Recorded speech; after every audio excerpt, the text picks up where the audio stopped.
नमस्कार दोस्तों, स्वागत है हमारे कथा शोधक चैनल में आप सभी का। माता लक्ष्मी कहती हैं, सुबह उठते ही सबसे पहले झाड़ू लगाते हो तो आज ही बंद कर दो वरना होगा महाविनाश। मित्रों, माता लक्ष्मी ने बताया है रोज घर में झाड़ू लगाने वाली औरतें कौन सा पाप करती हैं तथा ये 3 प्रकार की झाड़ू भूल से भी घर में मत रखना, अन्यथा भयंकर गरीबी आती है। घर में रखी हुई झाड़ू भी आपके भाग्य को प्रभावित कर सकती है। प्रिय दर्शकों, झाड़ू को शास्त्रों में माता लक्ष्मी का प्रतीक माना गया है। अगर सही तरीके से इस्तेमाल की जाए तो यह इंसान को मालामाल बना सकती है, लेकिन अगर झाड़ू से जुड़ी कुछ गलतियां कर दी जाए तो वह इंसान कंगाल हो सकता है। हमारे सनातन हिंदू धर्म शास्त्रों में झाड़ू से जुड़े हुए कई सगुन और अपशकुन बताए गए हैं। झाड़ू को लेकर कुछ काम बिल्कुल भी नहीं करना चाहिए, अन्यथा जीवन में परेशानियां आने लगती हैं। झाड़ू को सही दिशा में और सही ढंग से रखना बहुत जरूरी है, वरना यह माता लक्ष्मी की बहन अलक्ष्मी को आकर्षित करती है, जो कि दरिद्रता और संकटों की प्रतीक मानी जाती है। तो लीजिए विलंब न करते हुए आज की कथा को शुरू करते हैं। तो मित्रों, सच्ची श्रद्धा से कमेंट में जय मां लक्ष्मी जरूर लिखें। मित्रों, एक समय की बात है, किसी नगर में एक अत्यंत धनवान सेठ अपनी पत्नी के साथ रहता था। वह भगवान श्री विष्णु का बड़ा भक्त था। प्रतिदिन उठकर तुलसी में जल देता था, उनकी नित्य पूजा आराधना करता था। उसकी पत्नी अत्यंत सद्गुणी, विनम्र और धैर्यपरायण स्त्री थी।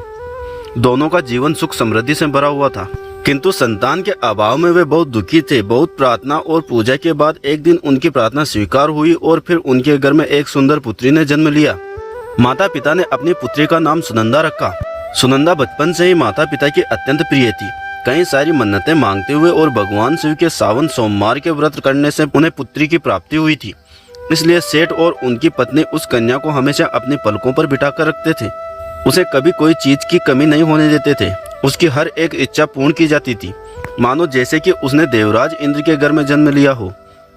अब उधर सेठ की अपार धन संपत्ति की वह भी इकलौती वारिस थी। मित्रों, अब समय के चलते वह कन्या शुक्ल पक्ष के चंद्रमा के समान सुंदर रूप को लिए धीरे धीरे बढ़ने लगी, किंतु माता पिता के अति प्रेम और दुलार के कारण वह अत्यंत बिगड़ गई। उसका स्वभाव आलसी, कपटी और गर्विष्ठ और अभिमानी हो गया। वह अपशब्द बोलती, सभी अन्य लोगों को अपमानित करती और उसे स्वच्छता से सख्त नफरत थी। उसने कभी जीवन में झाड़ू को छुआ तक नहीं था। समय के चलते अब तो वह अपने माता पिता के साथ हट करने लगी। फिर एक दिन उसके माता पिता ने सोचा कि विवाह के बाद शायद यह सुधर जाएगी, इसलिए वे सुनंदा के विवाह की चिंता करने लगे। जब वह 16 वर्ष आयु को प्राप्त हुई तो सेठ ने सुनंदा के विवाह हेतु अनेक धनवान और प्रतिष्ठित घरानों से रिश्ते लाए, लेकिन सुनंदा सबको अपमानित करके भगा देती थी। वह किसी से कुछ कहती तो किसी से कुछ। कभी कभी तो दूल्हा बनने के लिए आने वाले युवक के ऊपर घर की छत से पानी डालती थी। उसकी इस प्रकार की बचकानी हरकतों के कारण नगर के लोग उस कन्या से डरने लगे थे। इसी कारण से अब सेठ और उसकी पत्नी अत्यंत चिंतित और दुखी रहने लगे। फिर एक दिन की बात है, संयोगवश सुनंदा की नजर वन में रहने वाले एक अत्यंत गरीब ब्राह्मण युवक पर पड़ी। उसका नाम शांतनु था। नाम के समान ही शांत स्वभाव का, बुद्धिमान और सभी शास्त्रों से पारंगत था। वह भगवान विष्णु का अनन्य भक्त था और प्रतिदिन प्रातः उठकर स्नान आदि करके वह तुलसी में जल देता था और फिर गांव के एक शिव मंदिर में जाकर बड़े ही भक्ति भाव से भगवान शिव की भक्ति और पूजा आराधना करता था। शांतनु, जो कि सीधा साधा युवक था और सरल जीवन व्यतीत करता था, किंतु उस दिन जब सुनंदा अपने सहेलियों के साथ वन में घूम रही थी कि तभी उसकी नजर उस सुंदर युवक पर पड़ी और देखते देखते वह उसके शांत स्वभाव और सुंदर रूप को देख वह प्रेम में पड़ गई। अब क्या था, सुनंदा को शांतनु बहुत पसंद आया और उसने अपने घर वापस आकर पिता से कह दिया, पिताजी, आपने मेरे लिए कई सारे वर देखे, किंतु मैं उसी ब्राह्मण युवक से विवाह करूंगी जिसे आज मैंने वन में देखा था, जो ब्राह्मणों के साथ पूजा के लिए जा रहा था। अपनी बेटी के मुख से यह बातें सुनकर सेठ को बहुत आश्चर्य हुआ, लेकिन बेटी की खुशी के लिए अगले सुबह वे दोनों ही युवक के पास गए। उसकी कुटिया को देख सेठ को मन ही मन दुख तो हुआ, लेकिन उसने सोचा कि चलो देख लेते हैं आखिर क्यों मेरी बेटी ने इस गरीब ब्राह्मण को चाहा तथा क्यों इससे ही विवाह करना चाहती है। तब सेठ ने उस युवक के पास जाकर पूछा, हे विप्रवर, आप कौन हैं? कृपया आप मुझे सविस्तार परिचय दीजिए। तब शांतनु ने कहा, आइए प्रभु, आपका स्वागत है। मेरा नाम शांतनु है। मैं एक गरीब ब्राह्मण हूँ। घर में मेरे वृद्ध माता पिता और मैं मंदिर में पूजा आराधना करते हुए अपना जीवन यापन करता हूँ। कहिए, अब मैं आपकी किस प्रकार से सहायता कर सकता हूँ? तब सेठ ने कहा, हे विप्रवर, यह मेरी कन्या सुनंदा है, जो कि आपको मन ही मन चाहती हैं और आपसे विवाह करना चाहती हैं। तब विस्मय के साथ शांतनु ने कहा, श्रेष्ठ, मुझे क्षमा कीजिए, किंतु मैं आपके तथा आपकी कन्या के योग्य वर नहीं हूँ। आपके सामने मेरी कुछ भी हैसियत नहीं है। कहीं आप हमारा मजाक तो नहीं बना रहे हैं? मेरे पास धन संपत्ति नहीं है। मेरा जीवन अत्यंत साधारण और गरीब है। मैं आपकी पुत्री को कोई सुख सुविधा नहीं दे सकूंगा। तब सेठ ने शांतनु को समझाया और कहा, चिंता मत करो, मैं तुम दोनों को इतनी संपत्ति दूंगा कि तुम दोनों आराम से जीवन व्यतीत कर सको। तब शांतनु उनकी बात मान गया और फिर योग्य मुहूर्त के अनुसार सुनंदा का विवाह उससे हो गया। मित्रों, फिर विवाह के दिन सुनंदा की माँ ने उसे धार्मिक विधि पूर्ण होने के पश्चात एक झाड़ू दिया और कहा, बेटी इसे अच्छे से संभाल कर रखो। विवाह में कन्यादान के समय घरेलू सामग्री के साथ झाड़ू देने से उस घर में सदा माता लक्ष्मी का निवास होता है। यह एक शुभ संकेत है। किंतु सुनंदा ने उस झाड़ू को ले लिया और बस बाजू में रख दिया। फिर सारे विधि पूर्ण होने के बाद सुनंदा अपने घर की ओर चली। विवाह के पहले ही समय के चलते सेठ ने अपनी बेटी के लिए एक नया घर बनवा दिया था तथा उसके पति के लिए व्यापार का कारोबार करने के उद्देश्य से एक धान्य की दुकान भी शुरू करवा दी ताकि भविष्य में उनका व्यापार अच्छे से बढ़े और उनकी भी तरक्की हो। अब शुरुआती दिनों में सुनंदा प्रसन्न थी। वह अपने पति के साथ स्नेहपूर्वक सहवास करती थी, लेकिन जल्द ही वह अपना असली रंग दिखाने लगी। आलसी और घमंडी होने के कारण वह घर की साफ सफाई बिल्कुल भी नहीं करती थी। अब हर समय घर गंदा रहता था। भोजन के पश्चात बर्तन जैसे के तैसे पड़े ही रहते थे। हर जगह घर में मकड़ियाँ के जाल लगे रहते थे। फिर एक दिन की बात है जब सुनंदा के पति शांतनु ने उसे समझाते हुए कहा, अरे सुनंदा, एक पतिव्रता स्त्री को सहजता से प्रेम होना चाहिए तथा सभी प्रकार के गृह कार्य में दक्ष रहना चाहिए। तुम तो किसी भी प्रकार का कोई काम नहीं करती हो। तब सुनंदा बोली, अजी छोड़िए, आप ऐसी बातोली बातें ना करे तो अच्छा ही है। आज तक मैंने घर का कोई काम भी नहीं किए हैं और हाँ, आगे भी नहीं करूंगी। अगर आपको लगता है सारे काम आपकी माँ को ही करने पड़ रहे हैं तो मैं आज ही पिताजी से कहकर 2-4 नौकर अपने यहाँ भी बुलवा लेती हूँ। वैसे भी यह सब कुछ मेरा ही तो है, मुझे काम करने की क्या मजबूरी आ पड़ी। तब अपनी पत्नी की ऐसी बातें सुनकर शांतनु दंग रह गया और वह कुछ भी नहीं बोल पाया। अब इसी प्रकार सुनंदा की माँ ने भी उसे कई बार समझाया कि स्त्री को कैसे रहना चाहिए, परंतु वह सुधरने का नाम नहीं लेती थी। कुछ दिन बाद शांतनु ने अपना छोटा सा व्यापार आरंभ किया, लेकिन पत्नी की लापरवाही और घर के वातावरण के कारण वह असफल होने लगा। उसकी दुकान पर कोई नहीं आता था, आया तो उसके निराश चेहरे को देखकर वहाँ से आगे की ओर चला जाता था। अब इसी तरह से दिन बीतते जा रहे थे। फिर एक दिन की बात है, शांतनु को अपने व्यापार के कार्यों के कारण किसी अन्य नगर जाना था। इसलिए वह सुबह उठते ही किसी से कुछ बिना कहे अपने सामान को बांधकर अपने बैलगाड़ी को लेकर चला गया। वहीं दूसरी ओर सुबह के समय सूर्योदय के पश्चात सुनंदा की सास घर में अपने पुराने झाड़ू से सफाई कर रही थी, जो कि उसने अपने पुराने घर से ध्यान पूर्वक ले आई थी। वह मानती थी झाड़ू में माता लक्ष्मी का वास होता है और नित्य झाड़ू लगाने से उस स्त्री पर माता लक्ष्मी की कृपा बनी रहती है। किंतु अपने बहू के ऐसे निष्ठुर बर्ताव को देख उसे वह कुछ भी नहीं कहती थी। किंतु उसी दिन संयोग से सुनंदा का ध्यान उसकी सास की झाड़ू पर अचानक से गया, जिसे देख उसे याद आया कि उसकी माँ ने भेंट के स्वरूप में शगुन के साथ झाड़ू भी दिया था। इसलिए उसने उसे ढूंढकर निकाला और अपने सास के हाथों में देते हुए कहा, अरे माँ जी, आप तो गरीब की गरीब ही रहेंगी। यहाँ महल जैसा घर मेरे पिता ने आपको रहने के लिए दिया और आप हैं कि वही फटा पुराना झाड़ू लेकर घूमती रहती हैं। चलो अब से आप इस नए झाड़ू से झाड़ू लगाना, और हाँ, इसके बाद मुझे वह पुराना झाड़ू फिर से नहीं दिखना चाहिए। बेचारी सास अपने बहू के तेवर से वाकिफ थी, इसलिए चुप रही और कुछ भी नहीं बोली। फिर अगले दिन जब सुनंदा की कुछ सहेलियां उसके घर में आती हैं और वे सभी बैठकर मजे से बातें करती रहती हैं, किंतु तभी अचानक सुनंदा की सास वहाँ झाड़ू लगाते हुए आती हैं।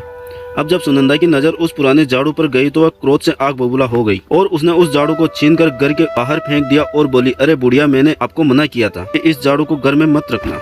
आप मेरी सहेलियों के सामने क्यों मेरी बेइज्जती कर रही हैं? एक तो मेरे पिता ने आपको रहने को घर क्या दिया, आप तो मेरी ही बातों को नजरअंदाज कर रही हैं। अगर आपको यहाँ रहना है तो मेरे ही वसूलों के साथ रहना होगा, अन्यथा आपको इस घर में रहने की कोई आवश्यकता नहीं है। अपने बहू के मुख से ऐसे वचन सुनकर बेचारी सास कुछ भी बोल ना सकी और अपने वस्त्र तथा कुछ सामान को लेकर वहाँ से चुपचाप अपने पति को साथ लेकर पुराने घर की ओर निकल गई। उन्हें अपनी बहू का ऐसा अपमान सहन नहीं हुआ। अब जब संध्या समय को उसके घर आए मेहमानों के लिए जब उसने भोजन बनाया और सभी को परोसा और सभी लोगों ने आनंद के साथ उसे खा भी लिया, किंतु जब सुनंदा की बारी आई तो सारा भोजन समाप्त हो चुका था। आज जीवन में पहली बार उसे भूखा ही सोना पड़ा। फिर अगली सुबह उठते उसने घर में गंदगी के कारण झाड़ू तो लगाया, किंतु जैसे ही उसका काम हो गया उसने उसे घर के कोने में फेंक दिया और उसे पैर से अलमारी के नीचे घिसका दिया। दोस्तों, वह झाड़ू को कभी सिर के ऊपर से रख देती, कभी उल्टा टिका देती। वह अक्सर शाम के बाद झाड़ू लगाने लगती और कचरा करके बाहर फेंक देती। यह सब शास्त्रों के अनुसार माता लक्ष्मी का अपमान माना गया, लेकिन सुनंदा को इसका कोई ज्ञान नहीं था। वह इसे सिर्फ साधारण काम समझकर कर रही थी। फिर अगली सुबह स्नान आदि करके उसने भोजन बनाया और अपने घर आए सभी मेहमानों को परोसा, किंतु सभी के भोजन के पश्चात आज फिर से सुनंदा के लिए भोजन नहीं बच पाया। अब वह बहुत आश्चर्यचकित रह गई और मन ही मन सोचने लगी कि मैंने आज रात से कई गुना अधिक भोजन बनाया था, फिर भी मुझे भूखा ही रहना पड़ा। अब फिर से उसने स्वयं के लिए चावल पका खा लिया। फिर दूसरे दिन जब सुनंदा ने घर में झाड़ू लगाया, किंतु आज भी उसने पैर से छूकर बाहर निकाला और स्वच्छता के बाद उसे वैसे दरवाजे के पीछे खड़ा रख दिया। फिर उसने स्वयं के लिए चावल पकाकर खा लिए। फिर दूसरे दिन जब सुनंदा ने घर में झाड़ू लगाया, किंतु आज भी उसने पैर से छूकर बाहर निकाला और स्वच्छता के बाद उसे वैसे दरवाजे के पीछे खड़ा रख दिया।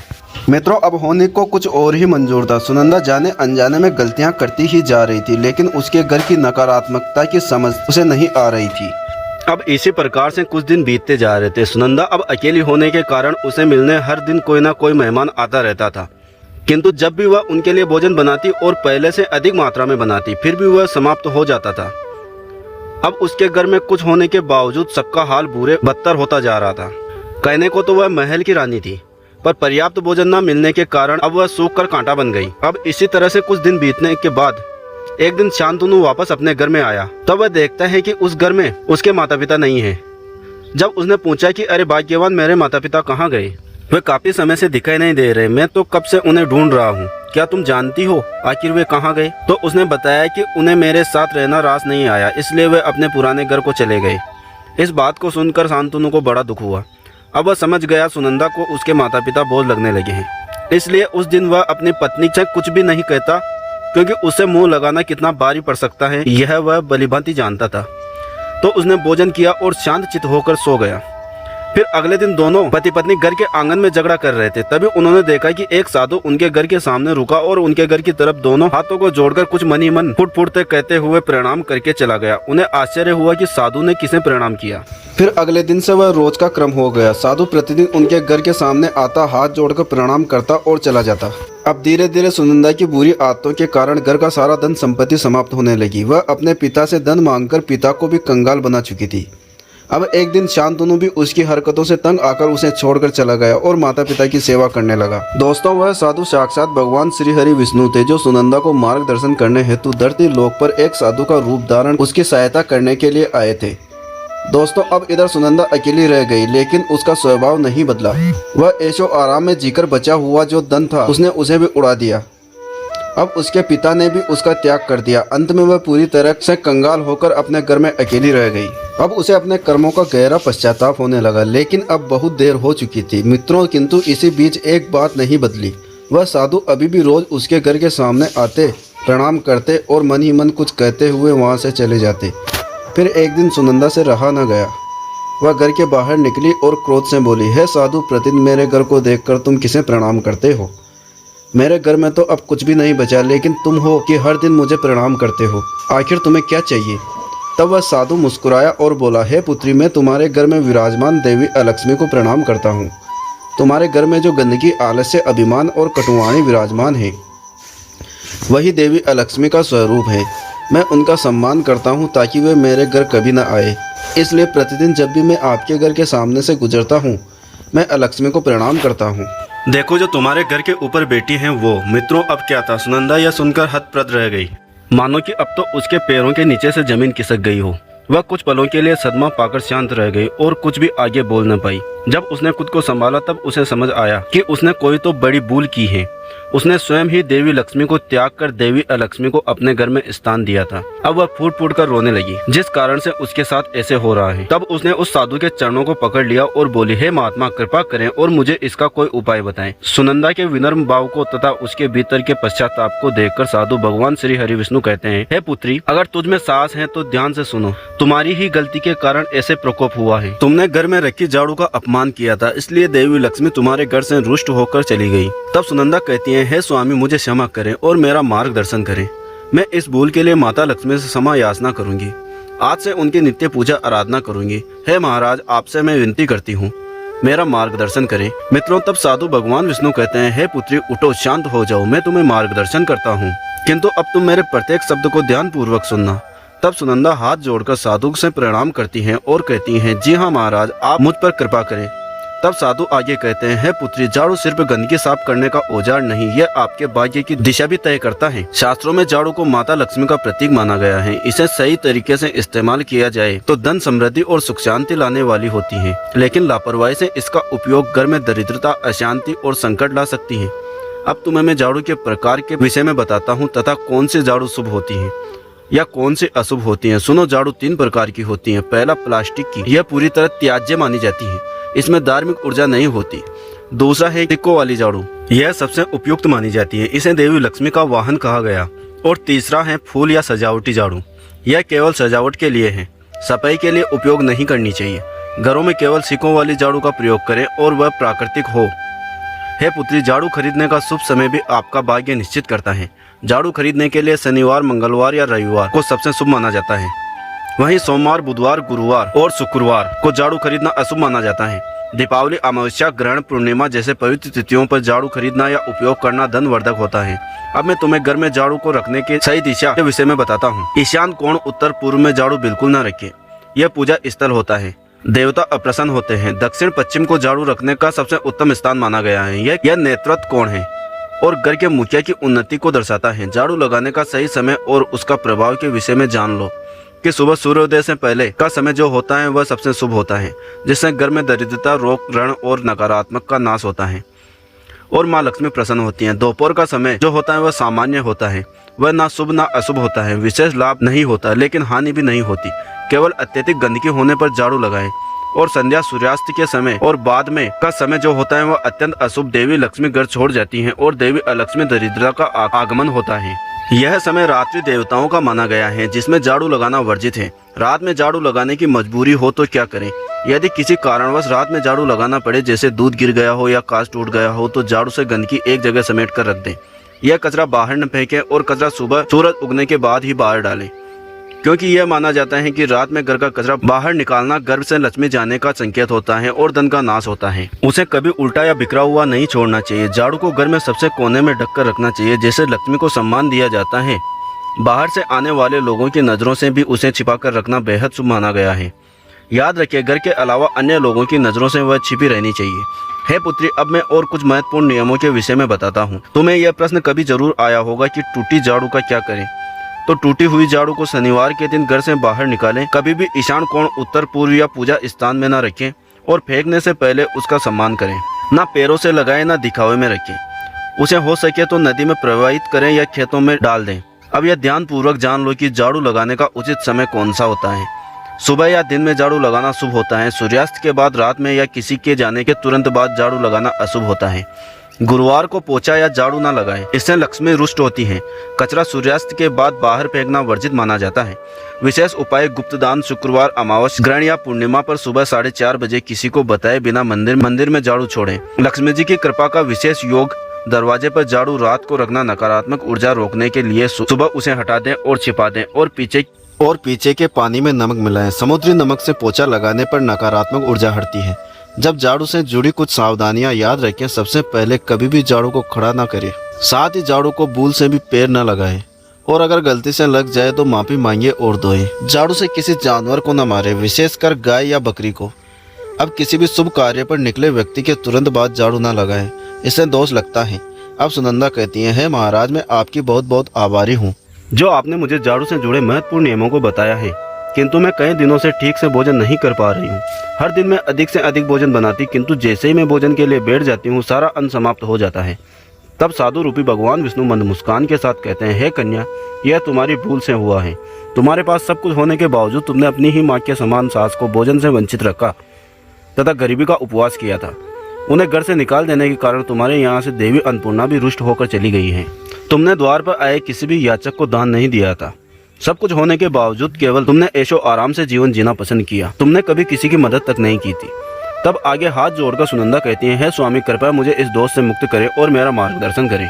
तब साधु रूपी भगवान विष्णु कहते हैं, हे पुत्री, तुम्हें हर दिन अपने घर में भोजन बनाने से पहले माता अन्नपूर्णा का आह्वान करना चाहिए। उनकी पूजा आराधना करनी चाहिए, उन्हें भोग लगाना चाहिए। आज तक तुमने ऐसा कुछ भी नहीं किया था। तब सुनंदा कहती है, हे महाराज, कृपा करके मुझे इस विषय में विस्तार से बताइए ताकि भविष्य में ऐसी गलती कभी नहीं करूंगी। तब साधु रूपी भगवान विष्णु कहते हैं, हे पुत्री, अब ध्यान से सुनो। देवी अन्नपूर्णा ही जगत के पालन पोषण का कार्य करती है, इसलिए जब भी तुम भोजन बनाने के लिए जाओ तो उसकी आराधना जरूर करना। देवी की आराधना करने से घर में कभी भी धान्य की कमी नहीं पड़ती। प्रतिदिन आटा गोलते समय माता अन्नपूर्णा की छवि अपने हाथ की हथेली से बनानी चाहिए। जैसे कि आटे की रोटी पर संपूर्ण दाएं हाथ का निशान बनाना है और उन्हें विनम्र आह्वान करते हुए इस मंत्र का जाप करना है। ओम अन्नपूर्णे सदा पुण्य शंकर प्राण वल्लभ ज्ञान वैराग्य सिद्धार्थम भिक्षाम देह च पार्वती। अर्थात है अन्नपूर्णा देवी, आप सदा संपूर्ण रूप से पूर्ण हैं। आप भगवान शंकर की प्राण प्रिय हैं। कृपया हमें ज्ञान, वैराग्य और सिद्धि प्रदान करने हेतु भिक्षा दीजिए। आज हमारे हाथों से सभी को भोजन प्राप्ति करा दीजिए। सोमवार और शुक्रवार को माता अन्नपूर्णा का स्मरण विशेष फलदायक होता है। साथ ही प्रतिदिन भोजन बनाते समय एक रोटी या अन्न का कुछ हिस्सा गाय, कुत्ते, कौवे और जरूरतमंदों के लिए अलग रखिए। रसोई में साफ सफाई का विशेष ध्यान रखें। इसे लक्ष्मी और अन्नपूर्णा दोनों का वास होता है। हे कन्या, अब तुम जाओ और अपने पति, सास, ससुर के चरण पकड़कर क्षमा मांगो। वे तुम्हें माफ कर देंगे और एक नए जीवन की शुरुआत करो। तब सुनंदा उस साधु को बारंबार प्रणाम करती हैं और वहां से अपने पति के पुराने घर की ओर चल जाती हैं। तब उनसे कहती हैं, स्वामी मुझे क्षमा कीजिए, यह सब कुछ मेरी ही गलती के कारण हुआ है। तब उसकी सास कहती हैं, हाँ बेटा चलो, हम तुम्हें माफ कर देते हैं और आज सब लोग साथ मिलकर रहते हैं। अरे शांतनु, चलो अब तुम अपने पत्नी का हाथ पकड़ लो और उसे माफ कर दो। इस बेचारी को अपने किए पर पश्चाताप हुआ है। संसार में सबसे बड़ा कर्मों का फल पश्चाताप होता है। अब वे सभी अपने घर को वापस चले जाते हैं। अब सुनंदा ने अपने घर में आते ही झाड़ू की पूजा की और उस पर हल्दी कुमकुम से उसका स्वीकार किया और तदंतर उसने रसोई में जाकर भोजन बनाया और साधु के कहे अनुसार माता अन्नपूर्णा की पूजा की और सारा भोजन पकाया। फिर सभी लोगों ने आनंद के साथ उस भोजन का आस्वाद लिया। विशेष तो यह बात थी कि आज कई दिनों बाद सुनंदा ने पहली बार भरपेट भोजन किया। अब उसे एहसास हुआ कि उसने कौन कौन सी गलतियां की थी। अब वह पतिव्रता और गृह कार्यों में दक्ष स्त्री बन गई थी। अब हर दिन वह तुलसी में जल देती और पूजा आराधना करती थी और सही समय पर घर में सफाई तथा झाड़ू लगाती थी। तो मित्रों, इस कथा से हमें शिक्षा मिलती है कि घर में गंदगी, आलस्य, कटुवाणी और अभिमान से देवी अलक्ष्मी का वास होता है और जीवन में दुखद दरिद्रता का आगमन होता है। इसलिए सदैव स्वच्छता, मधुर वाणी और विनम्रता का पालन करना चाहिए। बिखरना और टूटना बुरा नहीं है यदि वह हमें सुधारने के लिए हो। पश्चाताप ही सबसे बड़ा प्रायश्चित है। यदि वह अपने घर की वस्तुओं और रिश्तों का सम्मान करना सीख ले तो दरिद्रता स्वयं रास्ता बदल लेती है। तो दोस्तों, मैं आशा करता हूँ कि आपको यह कथा अवश्य ही पसंद आई होगी। अगर आपको यह कथा पसंद आई हो तो वीडियो को लाइक करें और हमारे कथा शोधक चैनल को सब्सक्राइब करना मत भूलिए। आप सभी का धन्यवाद और कमेंट में लिखें जय माँ दुर्गा।